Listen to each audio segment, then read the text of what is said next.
Francesco Guido Bogny, chargé des missions architecte pour le pôle patrimoine d'ingénierie.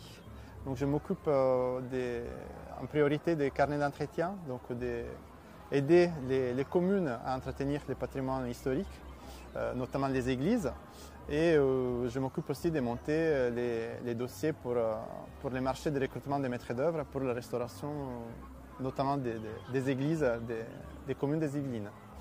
Et donc avec ma collègue de thèse Anaïs Bornet, on a publié cet ouvrage, donc Maison de plaisance des environs de Paris, justement parce qu'on s'était rendu compte qu'il y avait un trou dans la bibliographie de la région Île-de-France sur la thématique de la villégiature entre la fin du XVIIe siècle et la chute du Second Empire.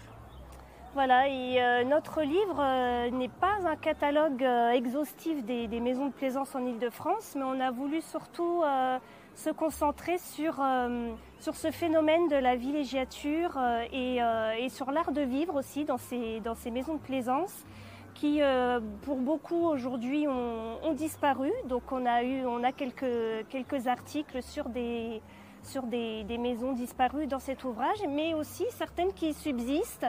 Et certains auteurs dans le livre abordent justement les problématiques auxquelles elles font face actuellement, la valorisation, comment les sauver, les problématiques d'urbanisation contre les promoteurs, etc.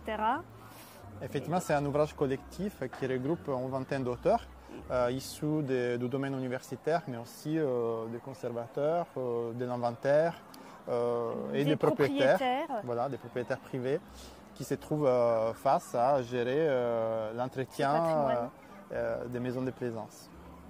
Lors de ce forum d'ingénierie, on a été très agréablement surpris, peut-être pas toi, mais moi j'ai été agréablement surprise de l'intérêt que portent la plupart des maires au patrimoine et à l'histoire, et ils étaient très intéressés par notre livre, et ça nous a fait plaisir parce que ce sont des personnes qui sont sur le terrain et qui sont en première ligne pour sauver notamment ces maisons de plaisance dont on parle et puis qui subsistent encore aujourd'hui. Parce qu'effectivement, les communes rurales des Yvelines sont riches en patrimoine et notamment il y a pas mal de maisons de plaisance qui sont implantées sur notre territoire et qui aujourd'hui se retrouvent à être restaurées ou il faut trouver une nouvelle utilisation, une utilisation, un usage nouveau pour